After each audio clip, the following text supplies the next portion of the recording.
Picture yourself walking through an old American neighborhood, built before 1950. What do you see? Houses made of solid, dark red brick. Laid by hand, course by course. The walls are thick, serious, and built to outlast generations. Now, drive through any modern suburb built after 1980.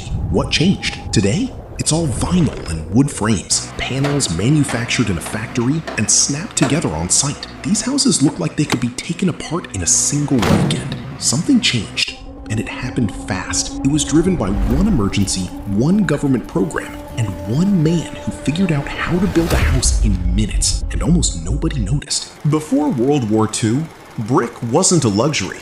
It was just how you built. Walk through a working-class neighborhood in Chicago, Baltimore, or Philadelphia in the 1930s. Almost everything around you was brick. And not just a thin decorative layer. We are talking about actual structural brick, up to 12 inches thick. Regular people lived in them. Factory workers, immigrants, and big families packed into 1,200 square feet. Those houses were designed to last 200 years.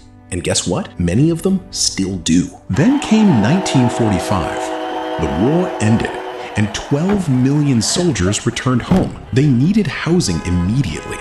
But the country faced a massive shortage of 5 million homes. That's when a builder named William Levitt saw an opportunity. In 1947, on 4,000 acres of potato fields in Long Island, he changed everything.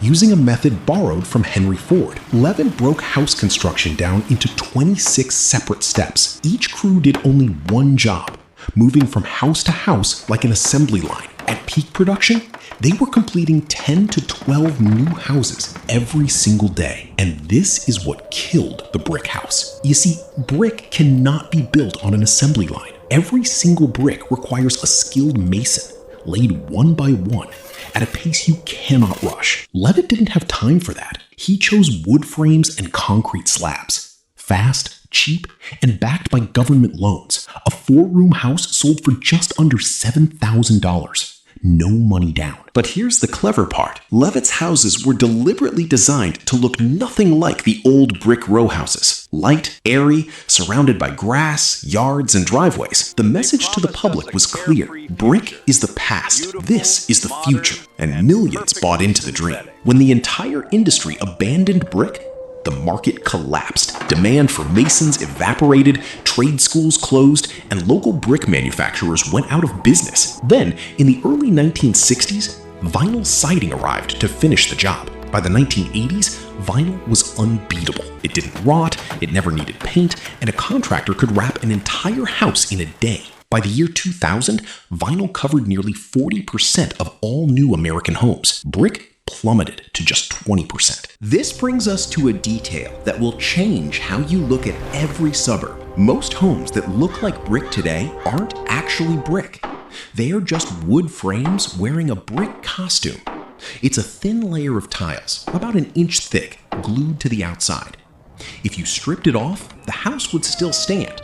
The brick does absolutely nothing. It's pure decoration. A real structural brick house can easily last 300 years. Look at Baltimore or Philadelphia. Century-old homes are still standing strong with zero major structural repairs. On the flip side, the average modern wood frame house is lucky to last 50 to 100 years.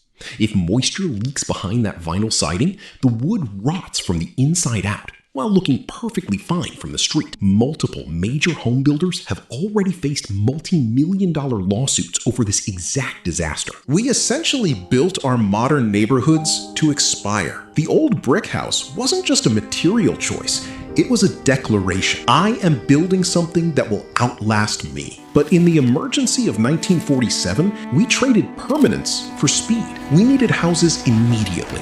And that temporary fix became our permanent standard. Today, building a true structural masonry home costs triple the price of a wood frame. We didn't lose brick because it stopped working.